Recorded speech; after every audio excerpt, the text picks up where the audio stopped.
dark side of the Force is a pathway to many abilities some consider to be unnatural. Is it possible to learn this power? Not from a Jedi. The Council wants you to report on all the Chancellor's dealings. That's treason. We are at war, Anakin. Very dangerous putting them together. I don't think the boy can handle it. I don't trust him. I need your help, son. I'm appointing you to be my personal representative on the Jedi Council. You're on this council, but we do not grant you the rank of master. What? Obi-Wan and the Council don't trust me. Learn to know the dark side of the Force, and you will achieve a power greater than any Jedi. You're under arrest, Chancellor. Are you threatening me, Master Jedi?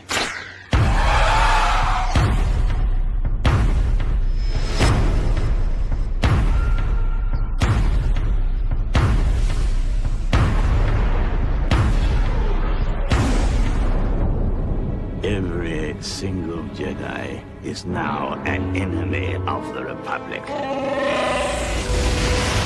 Do what must be done.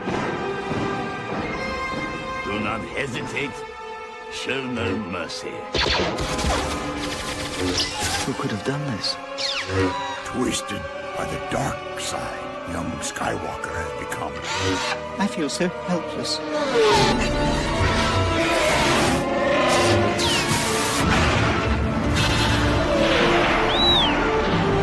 You were the chosen one!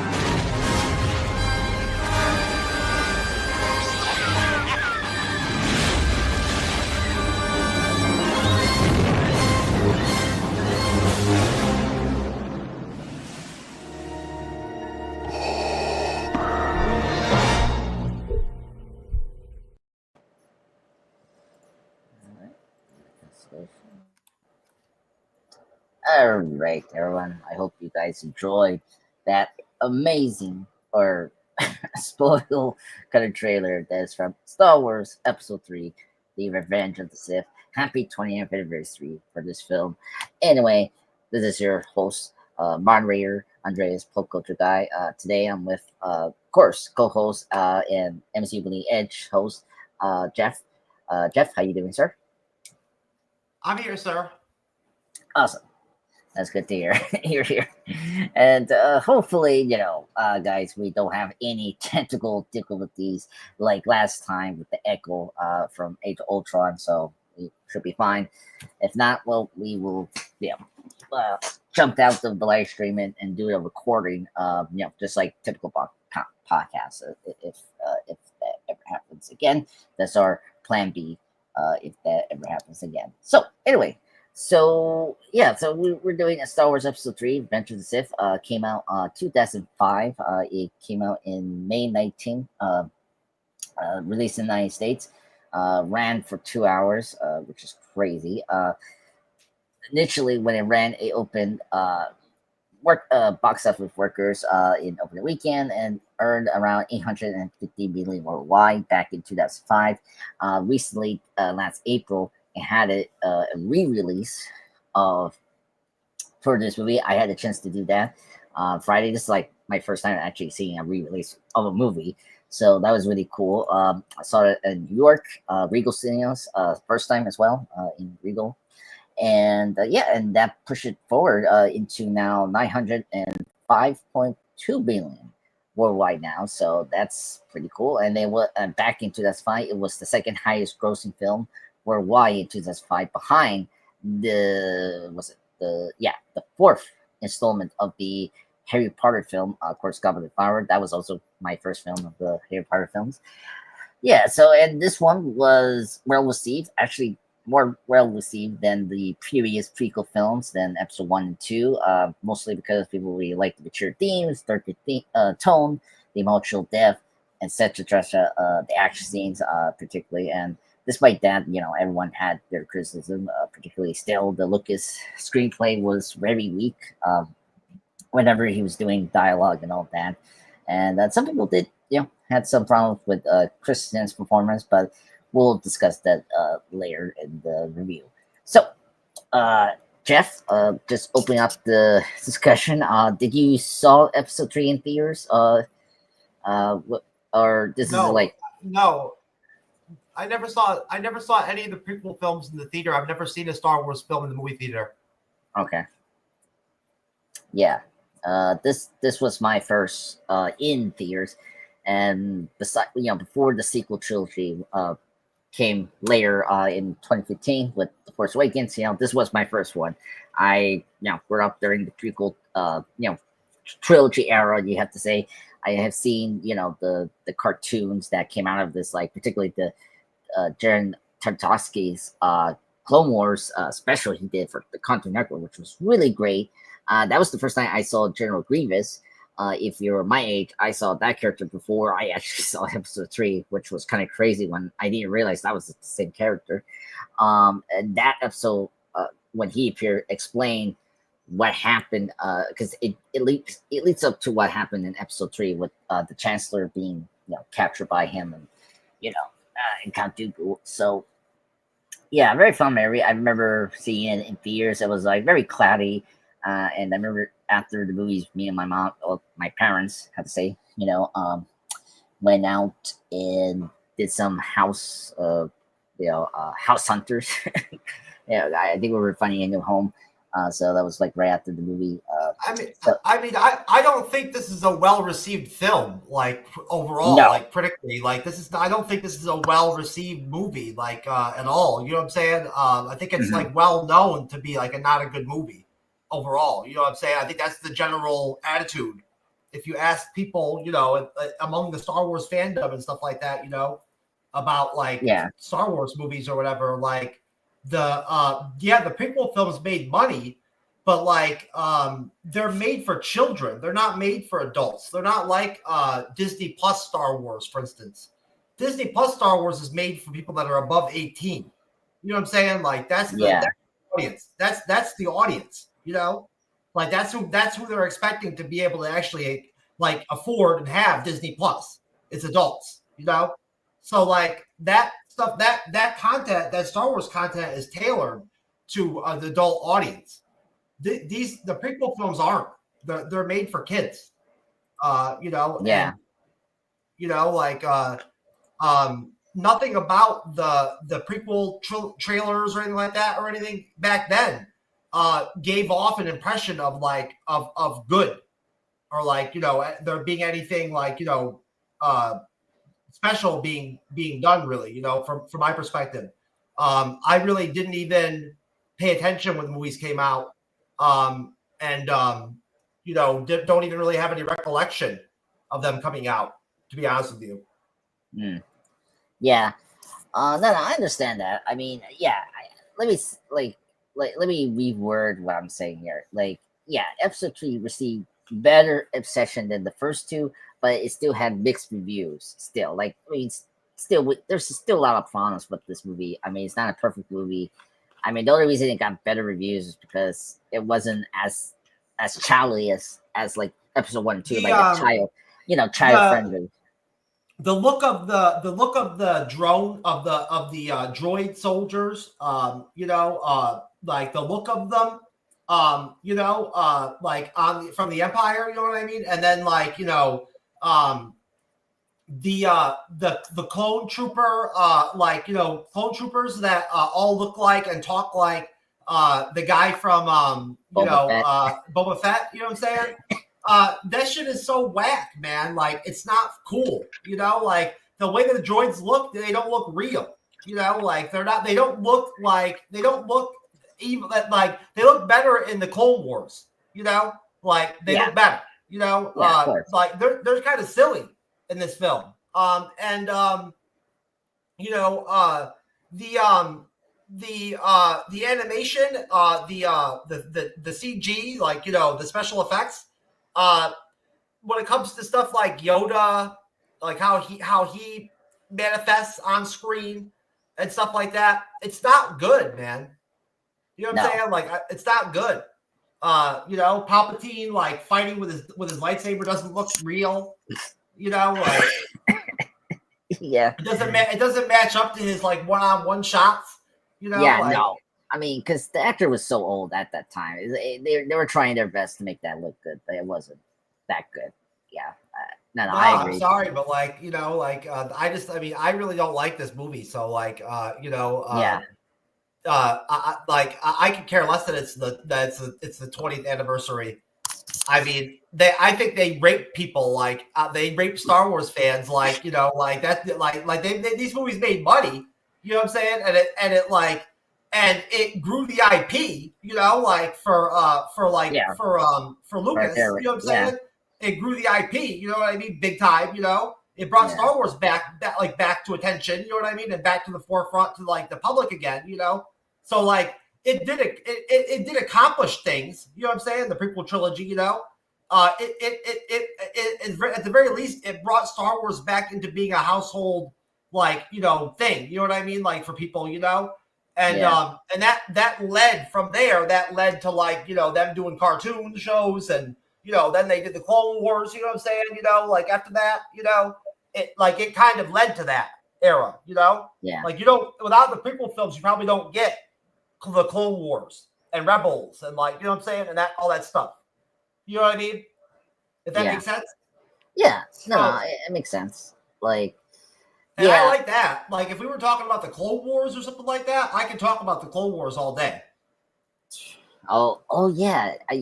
You say you saw the whole cartoon show, right? Yeah, I like the Clone Wars a lot. Yeah.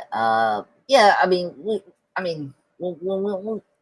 when we end the video, we could bring up Star Wars Clone Wars because I mean, there's some good happen after this trilogy. I mean, like, of course, the cartoon for Clone Wars was really great. I mean, Cartoon Network initially before Disney got Star Wars, and honestly, we got the final season. Last 3 years ago or something like that. So yeah. All right, let's get into this. Deep dive. I mean, because it was picking up where it was in between episode 2 and 3. If anyone knows about the Clone Wars, I just feel like movies like this are tough to review because there's a lot of really not exciting action in this film, and it's really hard to talk about in a review. You know what I'm saying? Like, what do you really say about it? I really don't like the way that Lucas did these films. Like, I'm not a fan of it. I mean, I'm not a fan either. I mean, everything was so blue screen and green screen, so everything was so CGI. So I'm with you, but I disagree. There's some action scenes I do like from this movie. I mean, the opening sequence. Let's get into that. Like, I like the what you call it, the TIE Fighter sequence where Obi-Wan and Anakin is trying to rescue Palpatine from the Separatist commander General Grievous. As we see here, they're trying to fend off the droid army, and we see kind of slowly Anakin being cocky as usual, as from episode 2, and after infiltrating Grievous flagship, Obi-Wan and Anakin battle the Sith Lord Count Dooku, played by the late great Christopher Lee. By the way, you spoke how silly Palpatine's fight was later in the film. Like, Count Dooku was also kind of weird too because he's also old, and like you see him doing fight scenes with a young guy is kind of like weird. So after that, Anakin cuts out Count Dooku's arms, and decapitate him at the request of Palpatine's assistance, which already, when he say the iconic meme, do it, which should obviously tell Anakin that he is the Sith Lord. But no, we have to wait a little bit longer for that reveal to happen.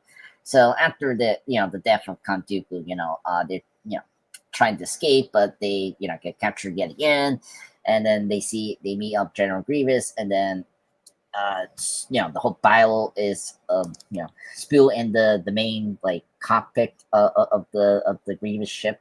So heroes stop it. They kill all the androids, and then Grievous escapes the damaged ship before Obi-Wan and Anakin crash landing on Coruscant.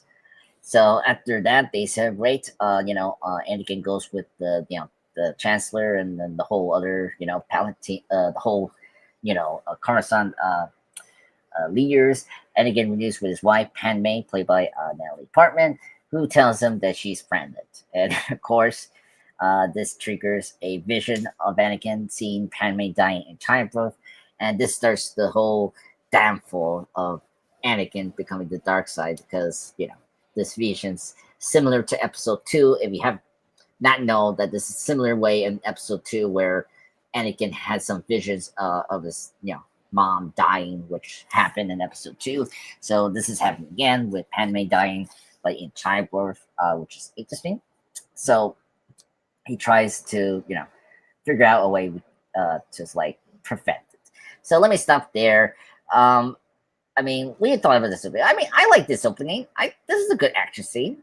I mean, what do you think? I don't really care for it. I mean, honestly, I'm not really I'm not a massive lightsaber person or whatever. Like, it's not I don't live or die with lightsabers with my Star Wars.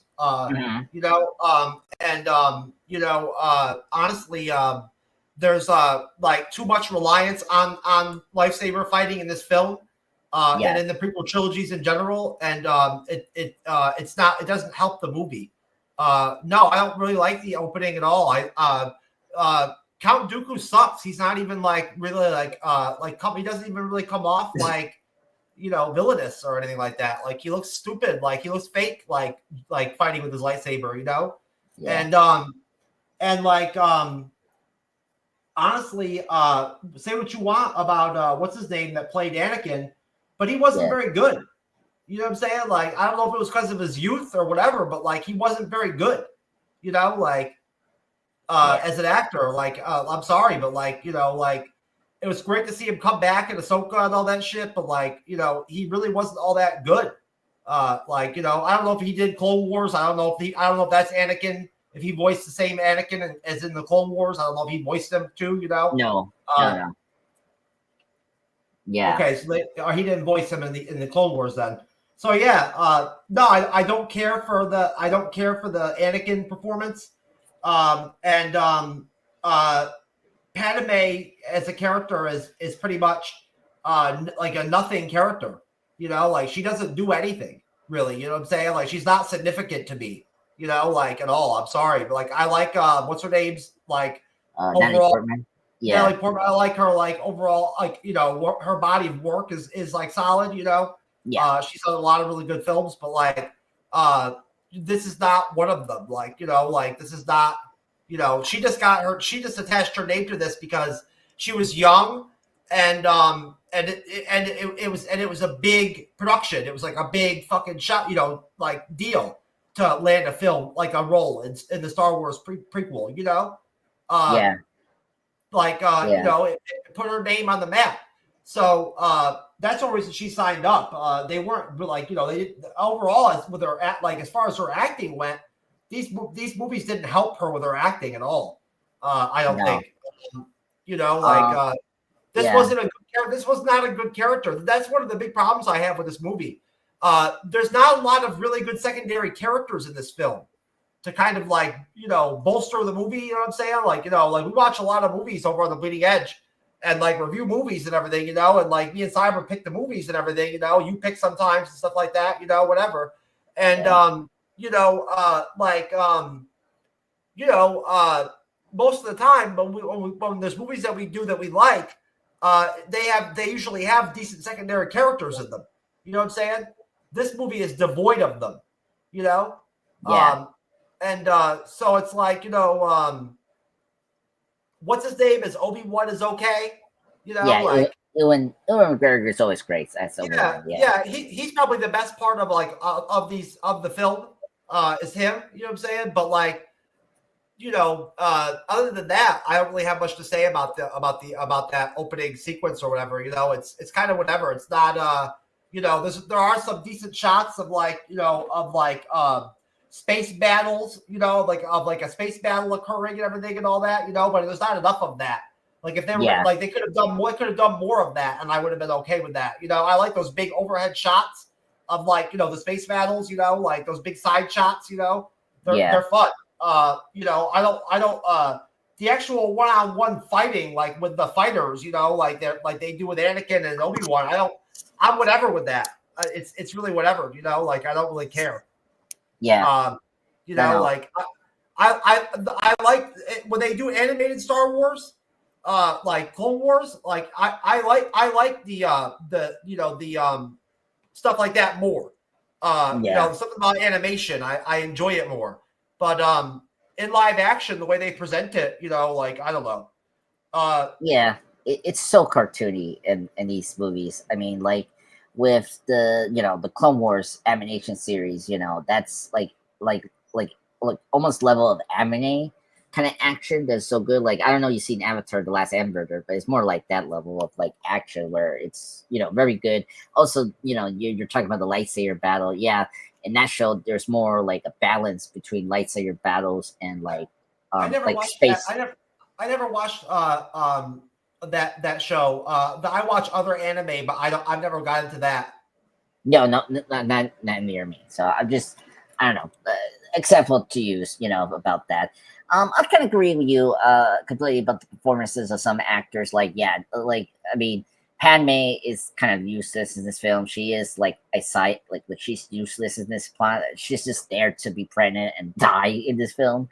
Like she had more to do in episode 2. Like she was in action. She's a much better character in the Clone Wars. Like much more exciting. You know what I'm saying? Like much more like adventurous.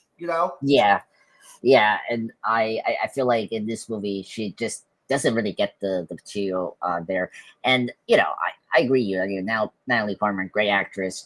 It's just George Lucas. I mean, he's such a weak director. Like the way he directs his actors, like particularly Portman and the actor that plays Anakin, not very good. Where someone like Ewan McGregor, like he doesn't need direction. Like he just knows what to do and like makes at least the scene like what do you call it, like adjustable to watch. So I'm right there for you. And yeah, like there's not like I kind of wish we had more like the space battles in this movie, because like at least with episode 2 and 1 we had a couple like very good diverse battles. We didn't have too many like lightsaber battles. It was always towards the end of the the movies, but this is like we got plenty of them here. Okay, let's get back to the review here. So after that, Anakin gets called by Palpatine. Palpatine wants to appoint Anakin to the Jedi Council as his representative, but the Council, distrusting Palpatine, agrees, but refuse to make Anakin a Jedi Master. They insist to instruct him to spy on Palpatine. This meaning Anakin's fate in the Jedi. Meanwhile, in this other planet called Utah, Grievous relocates the Separatist leaders to the volcano planet of Mustafar, the same planet that Darth Vader lives, which we saw briefly in Rogue One, which we reviewed recently. So that's where Darth Vader will end up, and that's the place where he gets Ash later in the film. So after that, Obi-Wan travels to the planet that Grievous is at so that he can like end the war. Because right now the Jedi Council is worried about Palpatine because he's like absorbing so much like a mystery power from everyone. If he doesn't let go, they are worried that he was gonna like keep it and like do something bad.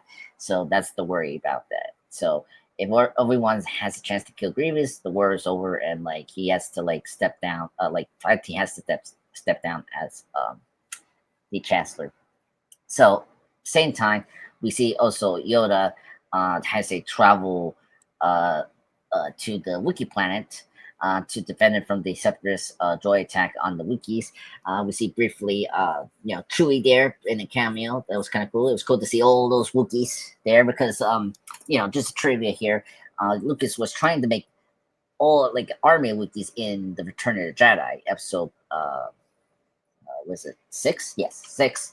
But he did because of Chewie knowing how good he was in with technology. He videoed that and replaced it with the Ewoks. So that's why we got the little bad Ewoks there are in episode 6. those little cute creatures. So yeah, so we saw whole army Wookiees. We see the battle there. So at the same time, we see Palpatine tempting Anakin with the dark side of the Force, like he's telling the stories like of Darth Plagueis, like he's promised that he could save the life of Padme, because if he learns the skills of the dark side, he's able to save him.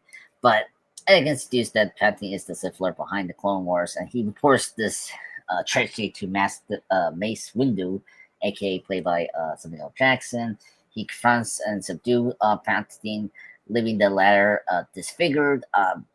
Bad choice of Palpatine. Like he disfigured him by like not letting go his like electric power at his fingers, and very bad way to just like explain how he got disfigured, but whatever. So and then desperate to save Padme, Anakin prevents Windu from killing Palpatine by slicing off his hand. So the fact that he disobeyed the rule, so he killed. So that gives Palpatine a chance to send Windu falling to his death. And despite being horrified at his actions, Anakin pledges himself to the Sith, and Palpatine knights him as Darth Vader. So let me stop there. What do you thought of this section? Did you like the Grievous versus Obi-Wan attack? And do you like the army of the Wookiees? What do you thought about Palpatine like corrupting Anakin in the dark side here? Did you like the way they did it here? I don't really care. I don't care for it. Like, it's not like it's not really well done at all. Like, I don't care for Palpatine in the movie. Like, I don't care for that performance or whatever. Like, like it's the fighting with the lightsaber is so stupid looking. It's not even like it doesn't look good at all. I don't care about the stupid lightning power. Like, I don't care. I really don't. I don't care. Like, it doesn't look good. It's not even, it doesn't do anything for me, as a power. Like, I don't even really care about it. When I see it, I'm just like, whatever, it's just whatever. The story's not very, very good. Like,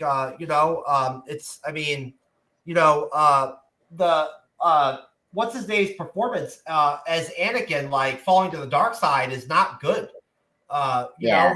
He's not. It's not believable or anything, or whatever. It's not. He's like trying to sell it. Once he really starts putting it on, like his whole Vader persona or whatever. It's just like it's not authentic looking to me. Like the performance or whatever, the acting is not authentic. The whole deal with Palpatine, Mace Windu getting killed and everything, it's what I mean, we're wasting good characters killing off Mace Windu, you know what I'm saying? Like, people like that, you know what I mean? Like, having the whole, I guess it's kind of cool that they did Order 66 or whatever the fuck it's called in the movie. I guess that's cool. They did that. Yeah. It's straight. But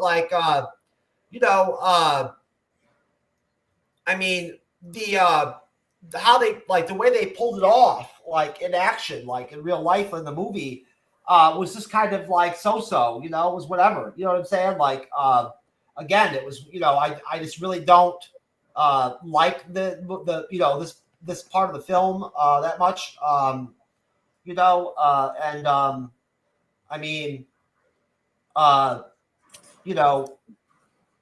even the stuff like the Jedi Council stuff and stuff like that, it lacks a certain energy. It just it doesn't really hit. This is not like a favorable film to rewatch, it's not. It doesn't hold up, because you have to actually be good to hold up as a film. You have to have been a decent film at first, and this wasn't a good film to begin with. You know what I'm saying? I didn't like it and didn't, enjoy watching it when I saw it initially, back in the day, and I didn't like it watching it now today. I had a hard time paying attention to it at times because honestly, watching YouTube on my phone and shit like that is like a lot more entertaining than like, this movie. You know what I'm saying? Like, so I struggled a little bit, even like trying to stay with it at times. But that's all I got, sir. Oh, no worries. No, I I mean, yeah, I understand that. I mean, this movie is long. I mean, 140 minutes. I mean, a little shorter than episode 2, because episode 2 is very long. Episode 2, Attack of the Clones. I think episode 1 is like the shortest, but still like 2 hours clock. But yeah, it's pretty bad. I mean, like the turn, like, because it's really silly that, like, because the way Palpatine gets into Anakin's mind is like so obvious that he's the Sith, and like Anakin gets so like wrapped up about saving Padme and not thinking that maybe Palpatine is tricking him to join the dark side and like hurt people, right? Like, I don't know why he believes that Palpatine has the power to save Padme's life, and yeah, the Order 66 is a really good sequence. I mean, I question it because, like, the Jedis are the most powerful, like, fighters, right? Like, they have super speed. I'm just saying how they showed it in the film, like their depiction of Order 66 going through. Yeah. It's not as good as the Clone Wars version. I mean, well, of course not. I mean, you spent more time with the the characters, and you care more about them than this, right? Like, I don't know half of these characters, That's what I'm saying. Like, like the Clone Wars has like, I'm sorry, I'm not trying to bring up the Clone Wars like, constantly, but I'm just saying that's like something else. I'm trying to bring up something that's within the Star Wars, fold. You know what I mean? Like in the universe, to bring up, just because like, I'm trying to bring up good Star Wars, and the Clone Wars is something that I hold up as like, quality Star Wars, like, content. And you're more invested with the Jedi. You're more invested with the secondary characters. There are likable secondary characters in Clone Wars. So when Order 66 happens, like, there's a lot set up before it happens. And so it's a lot more impactful. You know what I mean? Like, the way they drop it in the film is just kind of whatever. Yeah, I mean, it's like, just by killing kids in this movie, it's like, I don't know about that. It's just like, that's going. How would you have even known about Order 66 back then? Like, how would you even know about it? Yeah, and I mean, I'm just saying, as a fan, like, how would you even know what Order 66 was back then? I mean, I don't know. To be fair though, like, George said this is happening. I mean, I thought initially they, the Jedis were a stink, like something happened to them, but I didn't know about this order. Okay, so when he dropped Order 66 in the movie, like, it was a big shock to people. Like, nobody knew like about it. It was just like it came out of nowhere. Yeah, really? No, I'm asking you. Is that what happened? No, I mean, because like we know that. How would you have known about Order 66 if you didn't watch this film? Oh, I didn't know about Order 66. I mean, that was a big shock to me when I saw it. That's what I'm asking. I'm saying Order 66 was something new that George just created for the movie, right? Like, it made it more, right? Like, other than that, nobody else knew about it. No, I mean, because in the okay, so I understand what you're saying. So like if you watch the Witcher trilogy, like, they didn't explain what happened to the Jedi. I just think it was like maybe some plague, or like just in general the Jedis got outlawed by the Empire, right? Like, outlawed them. But when you get to the prequels, right, like, they explained so many times, like, they were trying to connect it. Like, it was so weird to see like Anakin building C-3PO, which was kind of stupid. And then seeing that Padme, like her culture had R2D2, it was just really weird, like how George was connected. Like, he was the Clone Wars. I thought initially the Clone Wars was like, like a war, not literally like a bunch of like clones that were soldiers, helping the Jedi, defeat this other like army that I didn't know, the Separatists and like all that, like that was all new. So like he was just building so much new, stuff. So when you get to here, yeah, of course, the Order 66 was new, and then explain what happened to the Jedi. When you go to the original, okay, it makes and that's why yeah, I said you don't get the Clone Wars, you don't get like Rebels and all that shit like without these films. You know what I'm saying? yeah, Because like exactly. the stories that they tell in those shows come based off of these films. Yeah, yeah. Well, I mean, of course. I mean, because now they can expand the stuff here. The Speaking of canon Rebels, or whatever. yeah, Yeah, canon, whatever. Yeah. So let me throw this out to you because you've seen Rebels. I don't know how far you went to Rebels, but did they explain what happened afterwards? With 66 or what? I couldn't get into Rebels. Rebels is not my kind of show. Okay. Yeah, you told me that like a long time ago. Yeah, the animation of it, like the way it looks, like the style of it of the show, it's not geared towards an adult, really. It's like if they really went kiddie with Rebels. Oh yeah. Oh, okay, that makes sense. All right, because it'd be kind of interesting what they did because I know Rebels did dealt with like the clones that were not going to be part like the ones that got affected by Order 66. Like they got rid of the brainwash they were in because apparently the Clone Wars were like conditioned to follow orders by anyone, including Chancellor. In Rebels, they see like old clones from like the Clone Wars, during the show, because I think it's like was a what was that Jedi that we saw the solo show? Ahsoka, right? Or if I'm saying that right, like she knew one of them as friends. So and we saw. Rebel like Ahsoka is is an extension of Rebels. Like that. Yeah. That shows an extension of Rebels. Like that's what it was. It was like a vehicle for Rebels. Yeah. So it even had Chopper and everything. Yeah, Chopper. The only thing they didn't have was that one guy. That one alien dude was not there. Yeah, because I saw the recap, or maybe not. I don't know if he died or survived. But I think he's in the Mando Grogu film. Oh yes, because because we had Star Wars Celebration last month, they showed concept art of Pedro Pascal's character walking with, I think, that character you're bringing up from Rebels. Yeah, I think I remember that was him from Rebels. But yeah. So I mean, again, I agree with you. Like this was so new. Like I didn't know about the Order 66. This was like a revelation that like Palpatine had this order to to get rid of the Jedi's and like frame them that they were trying to take over the the Senate and all that. So that was all new. Which I mean, I agree. Like so convenient.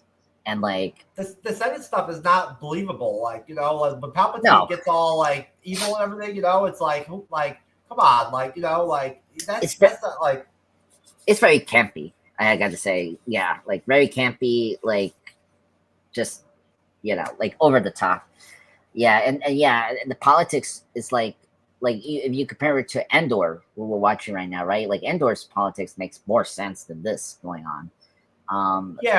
Endor's politics is more like humanistic. You know what I'm saying? Like yes. it's more organic. It's different than like the politics, like the Senate politics in this shit in these movies. Yeah, because I don't understand. I mean, I'm not gonna bring up concept, but there was this weird like mercy power and all that. It's okay, I don't really understand what that means, but yeah, whatever.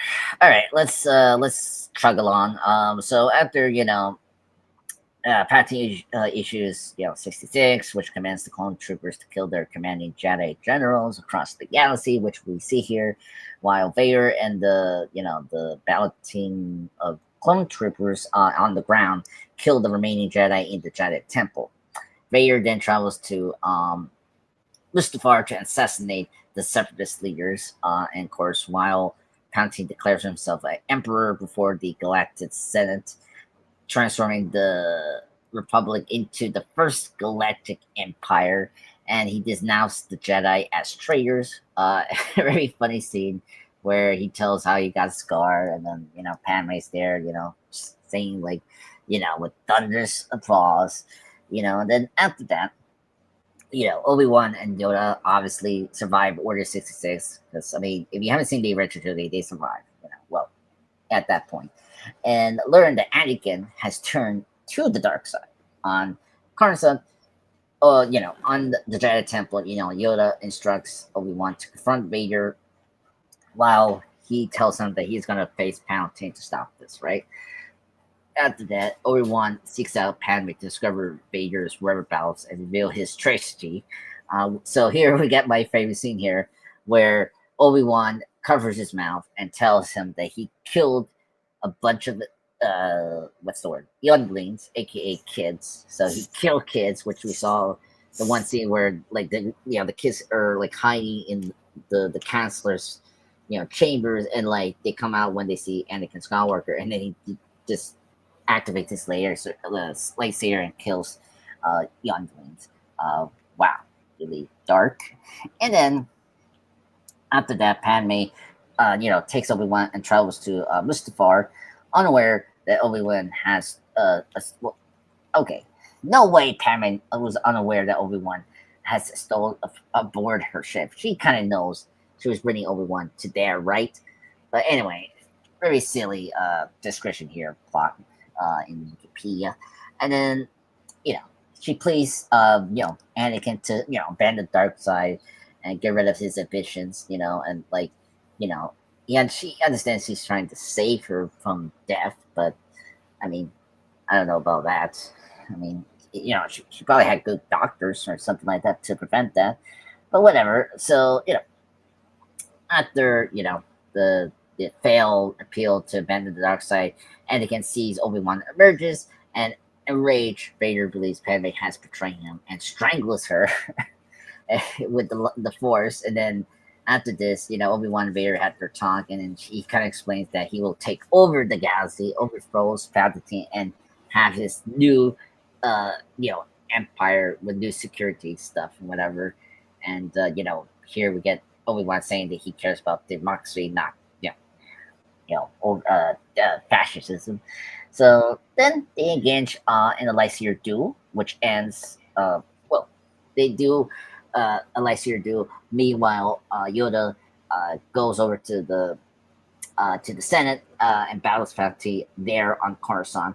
So we get this really. I think this finale is really good. I like it. I mean, Lucifer looks pretty good. I think this is the best looking of the planets. Than some of the other planets we have seen. But we'll see when I hear your thoughts on this. But so each one is fighting each other. Of course, Yoda fails to defeat Palpatine, so he flees with Senator Bail Organa. By the way, Bail Organa was introduced episode 2. He's here, very important role, and he will be important throughout the Star Wars canon. We see him in Rogue One. He's in he was not in Endor, but we're going to see him in Endor this season, season 2, but with a different actor because of schedule conflict with the other actor. So we're going to see him again this season of Endor, Bail Organa, the father of Leia, stepfather of Leia.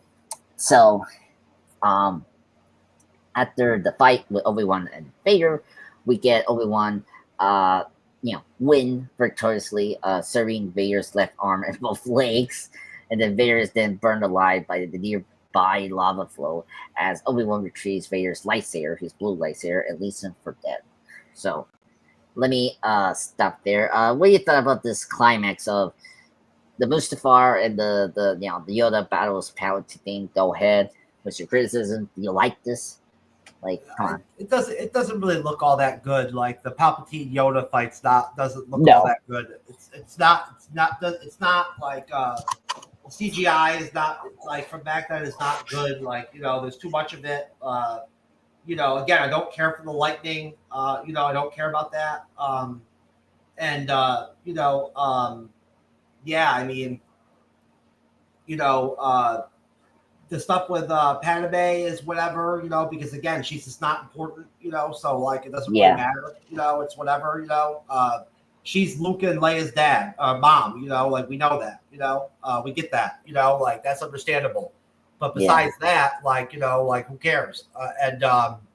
You know, I mean, you know, that one battle on Kashyyyk or whatever, you know, or with the Wookiees or whatever, you know, against the, you know, the droids or whatever, you know, it was okay, I guess. Yeah, that's okay, you know. But you know, where Yoda went or whatever, that was all right, you know. But that's about it, sir. Okay. Yeah. Yeah, the Wookiees were good. It was great to see Chewie. Conveniently, so Yoda knows Chewie. Apparently, in this timeline. Yeah. I didn't realize that. I didn't realize that was Chewie until the end, you know. So. Yeah, it's so quick.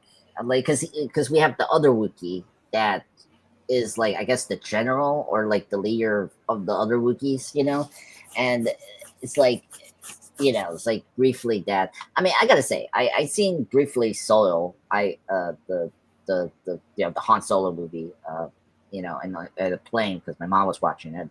I mean, this is better than what we got over there. I gotta say, as a prequel, because that's also another prequel, and I believe this more than whatever we got there. How we got Chewie, but whatever. But yeah, I'll watch it. I will watch episode 3 over Han Solo because that movie is just really bad.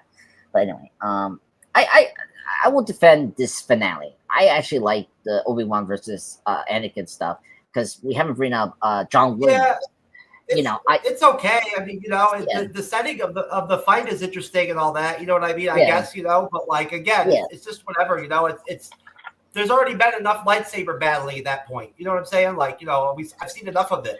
You know? Yeah. Well, and they're powerful too. Like it takes like what 30 minutes for them to like to fight, right? And then after that, like it's up to Obi-Wan to stop him. You know, seeing Darth Vader is cool and everything. Don't get me wrong, but like, you know, it's not that big of a deal. Oh, I mean, I know, but I mean, they're making it as a big deal. I mean, I'm like, yeah, I know he's becoming Darth Vader. I mean, it's weird. Like, it's so weird that this prequel trilogy is focusing on the origin of Darth Vader, like how he became Darth Vader, which it could be interesting, but it was executed really badly from these 3 episodes. If you guys have seen it, it's really bad. And like, I don't believe this guy who, you know, apparently in the original trilogy, Obi-Wan said that he was a good man and like he was the greatest Jedi, whatever, to, you know, Luke Skywalker. And it's like, this guy is such a hypocrite, you know, like he's such a selfish person. He wants, you know, to be a high ranking in the, you know, the chancellor you see in this movie and whatever, you know, or Jedi Master, you know, stuff like that. So it's really bad in execution, but you know, it could have been good, but at the same time, it's a prequel trilogy. You know, it's going to be contrived how you get to, you know, A to B and to where we see him later in the, you know, the original trilogy and you know, the sequel trilogy, which is also awful. But yeah. All right, let's get back to wrapping up and then, you know, watch some good trailers. Okay. So after that, what was it? So everyone regroups, right? You know, Obi-Wan takes Padme on this like moon planet. Pretty cool. Padme gives birth of twins. Obviously, you know, naming them Luke and Leia. So we got the twins. She dies soon afterwards, still believing there is good in Anakin. Okay. Setting up Return of the Jedi. Palpatine recovers a barely alive Vader. So on Coruscant, Vader's military body is treated, and how you say, encased in a black armored life support suit. I gotta say, I mean, see him getting rebuilt into the Darth Vader is kind of cool. You know, I like the slow build to like putting the mask on. That's a cool visual. I like that. It's just when he starts talking is where I don't like it. So after he's completed, he asks Palpatine about what happened to Padme. Is she alive? And then we get I don't know if you've seen this meme. The biggest meme from this movie is him saying no. So because Palpatine obviously tells Vader the truth. Surprisingly, he's telling the truth of him that he killed her out of rage, which leaves the Darth Vader decimated, and you see his full power, like killing half of the hospital droids for no good reason. Come on, So he kills the droids in the room, and then he does the meme that we all know and love, saying no. And then after that, we get Obi-Wan, Yoda, and Bella Organa talking, and because Obi-Wan gets kind of a clue from Leia to not Leia, I'm sorry, Padme, to kind of conceal the twins' birth from the Sith. So and retreat into exile before this. So of course, obviously, Organa takes Leia, and then of course Obi-Wan will take Luke to Tatooine, where his family is at. And I got you seen Obi-Wan the show? How they did something with this where Obi-Wan was living at Tatooine for so many years. You have any thoughts about that section of the canon? We all know what happens, it connects to the original trilogy, so Yeah. it's kind of whatever,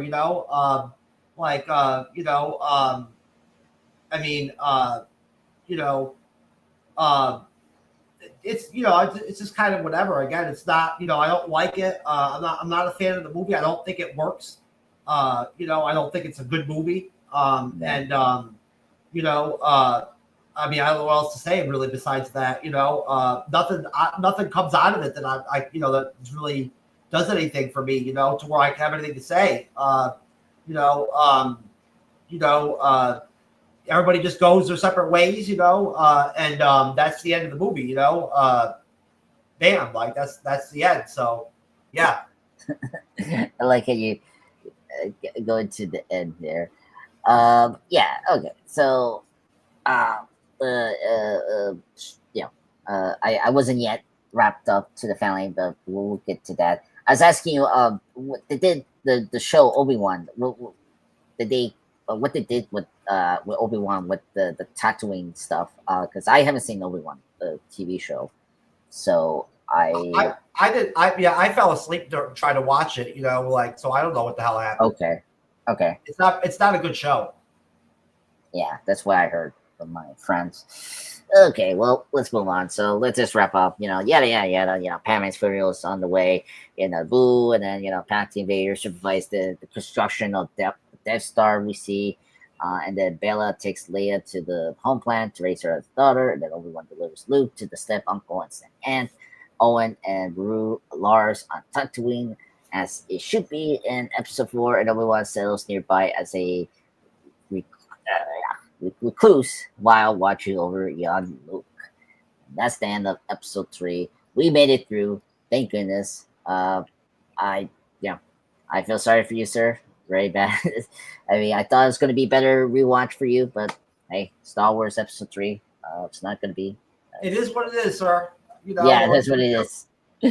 Yeah. So, okay. Well, I will give it. In terms of rating, I'll just give it like a 7 out of 10. It's okay. It's not like special or anything like that. So, yeah. I'll give it like a 5. It's like a 5. Yeah.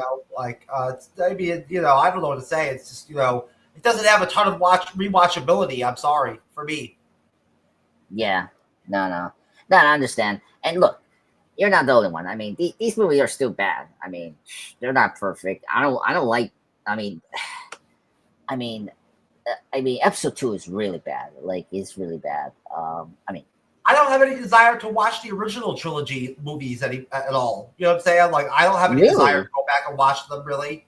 Ooh. unless we review them or something like that. I don't see me sitting down and watching them anytime soon. Yeah, I agree. I'm surprised. Oh yeah, I mean, yeah, that's true. At least the original trilogy is the best. Sequel trilogy is okay. I mean, I like Force Awakens, but it's not my favorite. Last Jedi is my favorite of the sequel trilogy, but it still has problems. And then Rise of Skywalker is really bad, awful. That's more awful than this movie, I have to say. Just there was better things in this movie, I have to say. But yeah, whatever. And for me, hey, like I grew up. I mean, this is my first Star Wars movie. This is like nostalgia, like lenses for me. So, but at the same time, I'm not blinded by the faults of this movie or the prequels in general. This is not a great film. It's has cool moments, but it's not like great. So I'm happy to get this over with and get reviews of this movie, hopefully, but we'll see. Anyway, so that's the end of Star Wars Episode 3 Revenge of the Sith live stream review. Happy or sad 20th anniversary of this crappy movie. So let's now review trailers. And we got plenty of trailers here, I forgot. So I got two. This week we got Peacemaker Season 2 trailer, so I'm very excited to show it to Jeff, so we can do that. And then I got the Predator Badlands teaser trailer. So I'll go first, Predators. See what's your opinion, Jeff. You see Prey? That's the question before I show you. Okay. I heard Prey is a good movie. I want to see it. It's on Hulu. It wasn't released in theaters. Because the last movie that came after the Predator that came out in 2018 was really awful.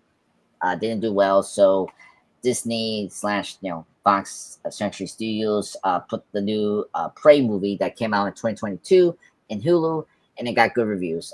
So it was directed by the second Call of Duty movie that was in like the bunker with John Goodman. He was a good director. He did a good job. He's directing again in this movie, Predator Badlands. Very interesting teaser trailer. So let me show it to him. React to them, and then we discuss it briefly before we get into Peacemaker Season 2. I didn't think you survived.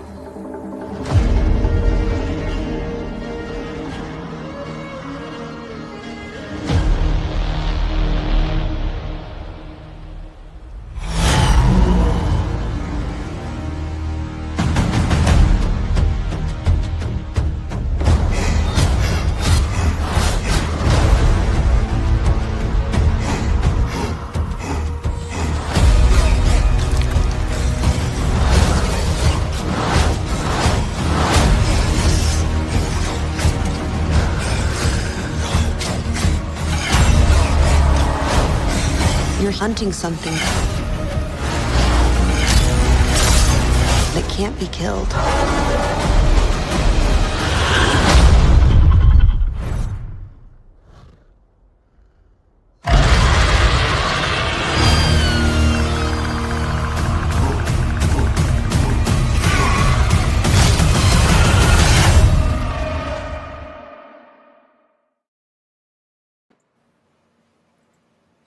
Sorry, yeah, Predator Badlands. We love Predator. We review actually the original. Was it last year? Before 2025. We love the first film. I don't know. Have you seen the other sequels? I did. But yeah, what do you thought about this trailer, sir? When did we review the Predator? Oh, a long time ago. I can pull up. But yeah, we reviewed the first one. Long time ago. You did? Oh yeah, we did it with Tim. Matt from Born Again was there too. You can contact them and say, "Hey, did we do Predator?" And they will say yes. So okay, if you say so, I don't remember doing it. That's I believe you. Yeah, that's okay. Look at, I mean, that Elle Fanning or whatever looks cool. As like a robot or whatever she is. An android or whatever, synthezoid or whatever she is, she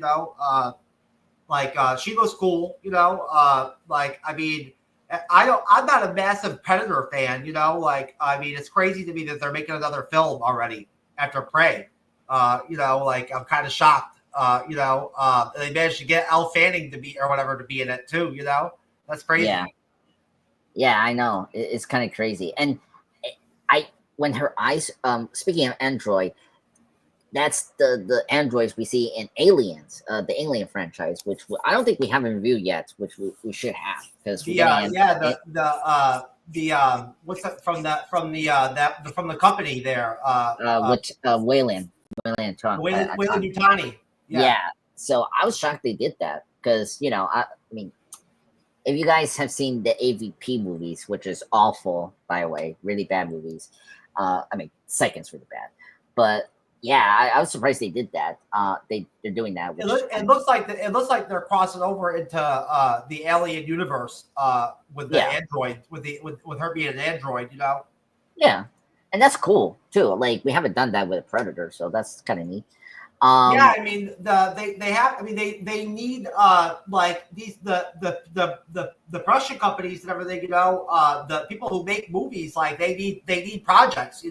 They need content. You know what I'm saying? Like they need stuff to make. If it's done well, like I didn't see Prey, but apparently Prey is like some kind of exceptional film. Like a Predator film. Apparently it's really good. I don't know. I didn't see it, but I'm sure it probably is decent. That trailer's okay. I mean, again, I'm not a massive Predator fan. I like Aliens more. I like Aliens comics and stuff like that. Like that, like on YouTube. Like there's some YouTubers that put the comics up on YouTube. The Alien stuff. I like that stuff. The Aliens lore. I like that. Some of the Predator stuff is okay. The Predator comic stuff is okay too. I'm just not a massive Predator fan. Yeah, no, I understand. I like I have a soft spot with Predator. I like Aliens more, but the Alien franchise more than this franchise. I can't believe they're still squeezing shit out of that IP. Like it's fucking crazy. I mean, they're horror movies, so I mean they're easy to make. So I don't care. Like if they make good movies. I mean, I saw the last Alien movie, Romulus, last year, and it was good. So I mean, if they make it, I saw a lot of the major scenes on YouTube. Because they always end up on there. You know what I'm saying? Yeah, scenes. So I basically saw the film through them. So I know what happened, and it had some good shit in it. Yeah, I think you will like that. The hybrid baby that the one chick gave birth to or whatever, that one alien was fucking crazy, dude. Oh my god, yes, it was so. I didn't expect they were gonna bring the engineer back, like as an alien, like interjecting Prometheus, the goo and all that shit into it. You know what I'm saying? Like, was cool. Yeah, it was really cool. It was funny to see it in theaters, but it was really. That bitch was crazy. She fucking injected herself with the black goo, man. I know. She was so stupid. Like when I saw that, I was like, "Don't do it." Like what? Like it's black goo. It's alien. You don't know it will make you sick or It was so stupid. But hey, she died. I mean, she died by getting eaten by her baby, basically. But yeah. So yeah, it was crazy. That movie was fun. It was definitely better than the prequel movies, the Prometheus and Covenant movies, which were not good. But Prometheus was okay. Yeah, Prometheus was okay. I liked that. It was just Covenant was so bad. It was. Prometheus had its ups and downs, but it was okay. Yeah, the only reason you watch those two movies is Michael Fassbender. He was great as David. Yeah, he was a great. I mean, it was good to see them. It was good to see that they them bringing aliens and all that back. Again, you know what I mean? Like with Prometheus, like it was good. They brought in like A+ acting for that film. Like Idris Elba's in it. Like all that kind of shit. You know what I mean? Like it's like top notch casting. Charlie Theron was in it. Juan from what's her Doctor. name? What's her name that played the girl who kicked the dragon's nest or whatever? The girl. Oh yeah, the girl with the dragon tattoo or whatever. Yeah, Newly Replaced. She played Elizabeth. She played the TV show on the TV version of it, right? Yes, she did. Yeah, it's weird. Yeah, she wasn't in the film. She did the TV show. Yeah, she did the TV show, and it was Emily Blunt that did the films, right? No. The first movie was Rooney Mara from The Social Network. Oh, that's right, Rooney Mara. Yeah. Yeah, and then the last one that came out like years ago, 2018, was from The Crown actress. That played the Queen. So that's right, Rooney Mara or whatever. Yeah, that's right. Yeah, because I mean that's the one that was directed by David Fincher, who did Seven and all that. Yeah, Fight Club. Yeah, so that's a good movie. The Girl with the Dragon Tattoo was a pretty solid movie with Daniel Craig. That's a good movie. Yeah, it's good. We should review that. That is a really good movie. It was really good. So we did the 87, the first movie, 6 months ago, and Tim is there, and Cyber is there too. Let me say that. That's crazy. I 6 months ago. I don't remember. Well, because we were still doing the drinking games, so that's why. Wow. Yeah, which is crazy. So yeah, that's a ways back. Yeah, ways back. I totally forgot about that. Yeah, I mean, of course, we'll forget it. Well, you guys. No, I remember it being on the schedule now. I do. I don't remember the review. The review is still a little bit hazy, but I remember it being on the schedule. Yeah, we did it.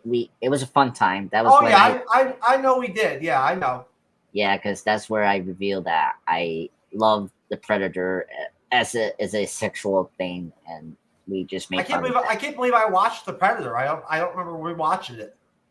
Hey, maybe we should we watch it. It's a really good movie. It's fun, better than episode 3. I'll say, sir.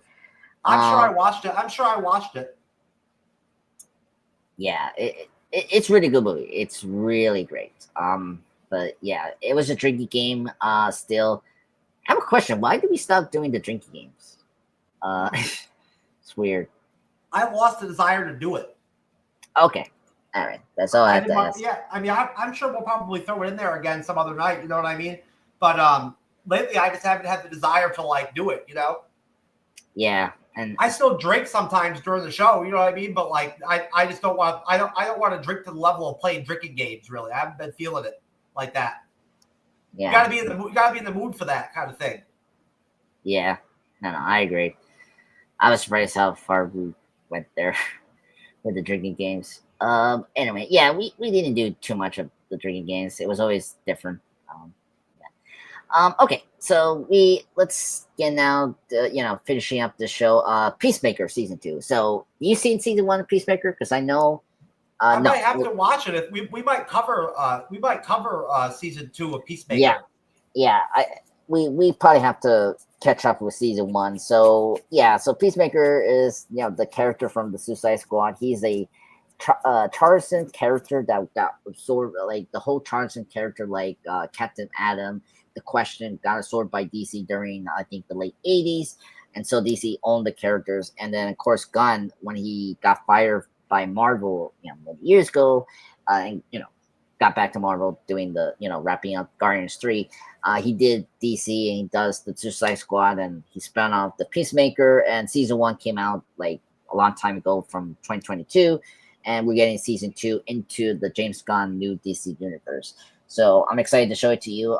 Very fun trailer. What happened to Gunn? I can't even remember that. Like, what happened to him? Where that he actually got fired or whatever. Oh, what was that about? It was because apparently, I don't know, like some guy or something. Like people brought up like his old text that he did that was so confidential. All right. The PC people were like, James Gunn was canceled because he used kids in jokes, and it's like, come on, like it was just a joke, like every comedian used kids in jokes, and all that. So he apologized, and some of the everyone he knew from Hollywood, cast members and all that, defended him. the Guardians cast members defended him, so he got restated to do Guardians 3. Yeah, but I know. I remember. Yeah, so and then that's where we catch up, but he had to do first DC, and that's why Guardians came out late in Phase 5 and all that. So that's what happened, and it was so silly. I was like, that's right. And Gunn leveraged the Suicide Squad movie into like running the whole DC like U operation. Seems like it. Yeah, which is good. I trust Gunn. He's a good director. That and the Guardians films, Yeah.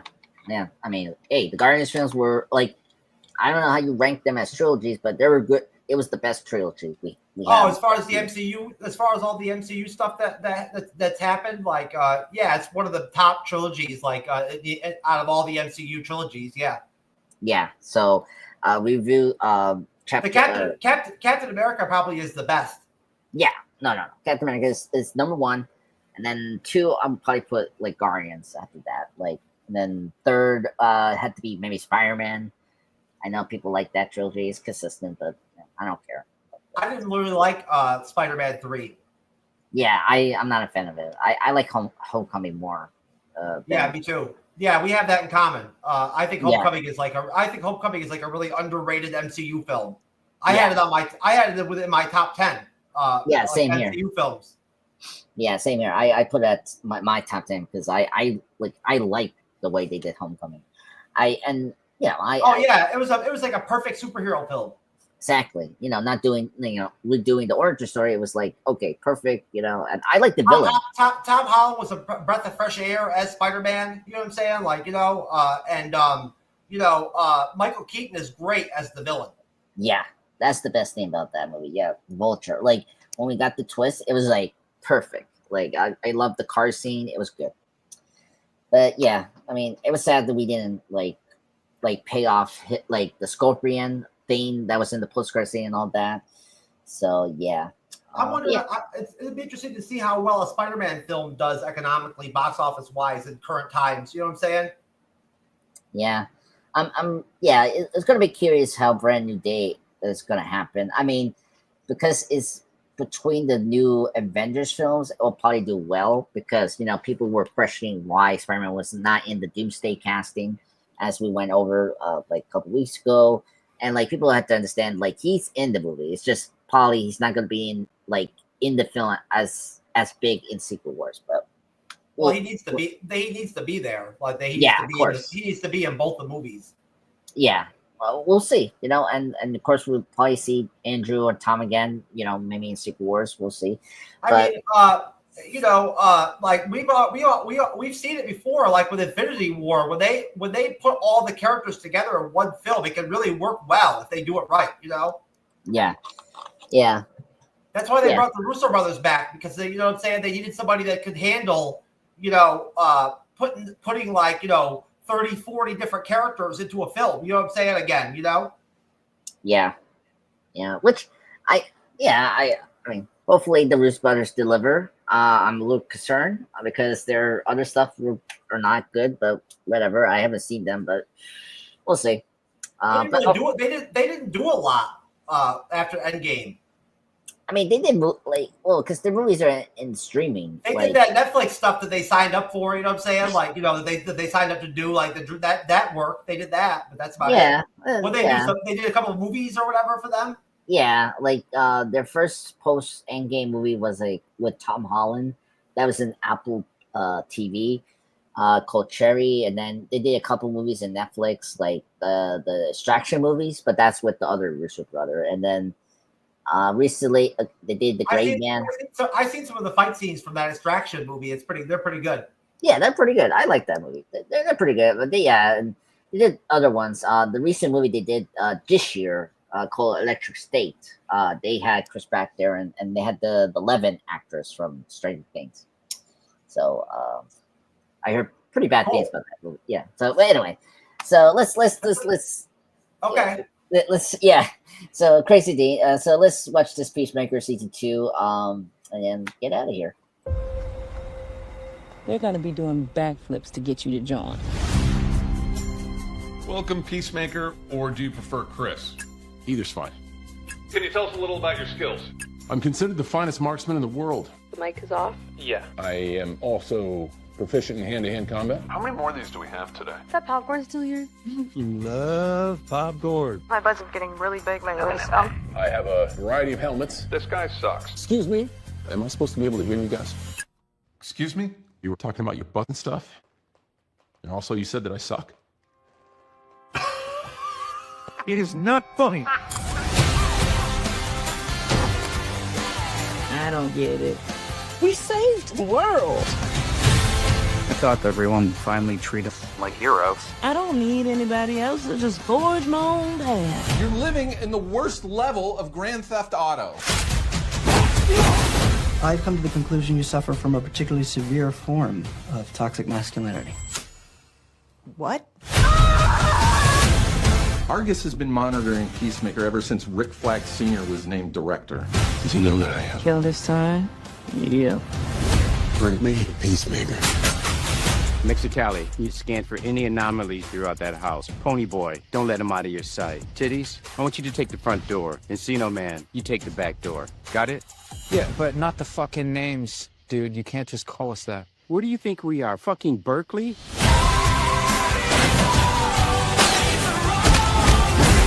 We haven't always been great people.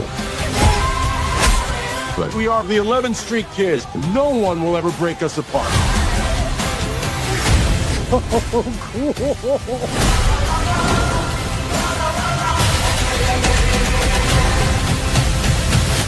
You ready for the next adventure, pal? Keep on keeping on.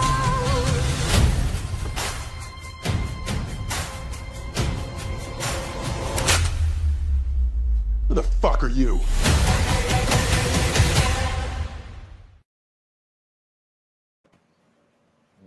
Put the cast back. Yeah. So that's Peacemaker season 2. Any thoughts? Is that the chick? Is that the chick from Invisible Woman? That from Fantastic Four? No, that's not Vanessa Kirby, sir. That's the wife of James Gunn. That's who she is. That's who that actress is. Yes, and she was in the Suicide Squad, the movie, the first Gunn's movie, and she was in briefly the Guardians film. She was the chick that was announced in that like the Corp thing that the HE was running. So yeah. Okay.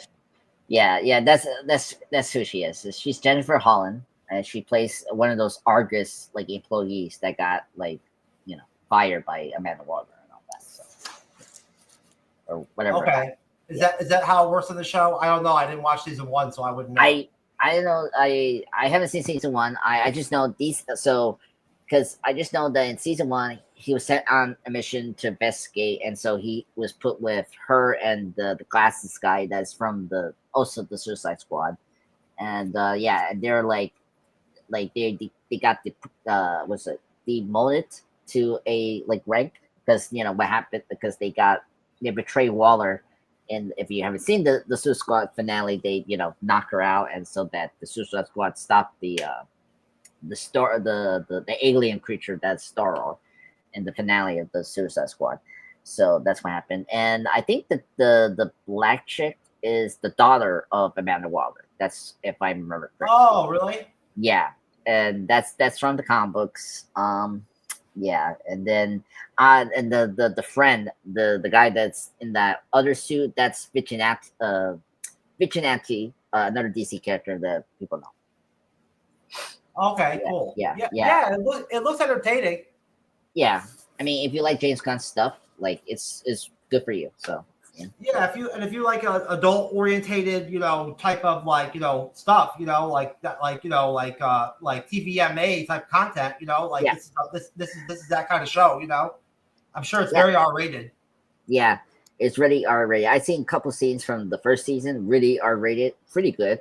That's how the villain from Guardians 3 came. He was actually first from the first season, and then Gunn liked him. He put him as the main villain for Guardians 3. So, but yeah. So this was a great. And by the way, if you hear, I don't know, anyone had referenced this. Peacemaker season 1 is the better version of Secret Invasion. If you ever heard that, because they actually do a Secret Invasion version on this show in the first season, and it's way better than what we got from Secret Invasion. So that's all I have to say. But yeah, so I'm very curious to like fully watch this later. Yeah, I'm very sure that I'm going to watch Peacemaker. Yeah, even if we don't cover it, like season 2, I'll still watch it. Yeah, same here. I'll probably take the time to. But if we cover it, then I'll definitely watch it. Yeah, it's coming in August, so it's only 8 episodes, I think, from like first season. Well, we need something to do. You know what I'm saying? Like we have to have something to cover. So yeah, like, we may do it. I'm not sure yet. Yeah, we had to talk. We had to talk that with Cypher. It's not far enough into the year yet to decide. Yeah, no, I agree. No. Yeah, same episodes 8 as well. It was from HBO Max, and now it's going to Max. So that's good. If you like Max movies, like HBO shows, it's like that. So it's really good. Just like the Penguin. If you're looking at something for the Penguin, this show is that too. So that's going to be exciting. It's usually always a good idea to cover what stuff the HBO puts out. They usually put out quality television. That's what they always do. They're known for that. Yeah. I've always watched HBO TV series my whole life. Yeah, same here. And after I got connected to you, I started to rewatch some shows. So it's pretty cool. Yeah, I used to watch The Sopranos when it was on and everything. Yeah. Me, it was for like a little bit of Game of Thrones and some other Curb. Curb was like my main show to watch on HBO. I'm sure Game of Thrones probably brought a lot of people to HBO. Oh yeah. It is. Adrian Chase, aka the Vigilantes, in the show, so as well. But yeah. So that's where it is. And the Peacemaker's father is played by Robert Patrick, who did the T-1000. Yeah, I saw that. Yeah. So if you like him, he's in first season. So that's good. I saw that. Yeah. So good trailer. I really like it. Any more thoughts before we head out? No, that's pretty much all I got, sir. All right. Well, Jeff, thank you for hanging in there. I hope you enjoyed your night. So sorry about the pick, but hey, I had to do it for my channel. But it happens. Yeah. So at least we reviewed good trailers. So at least we did that. Yeah. So just we're kind of not doing like showing the channel, but like we're doing plugs here. So tomorrow we're going to be back to do Death City episode 2. Please check us that tomorrow night. And then Wednesday we're back again for Last of Us episode 5, right? Yeah. I think Jeff, you're gonna moderate again and that. And then Friday we're back again for Andor episode 4 review, which that's gonna be exciting. So that's where we're at right now with the content. Please join us for this week. It's gonna be exciting. And thank you, Jeff. All right, sir. All right. Peace out, folks. All right, peace out, folks.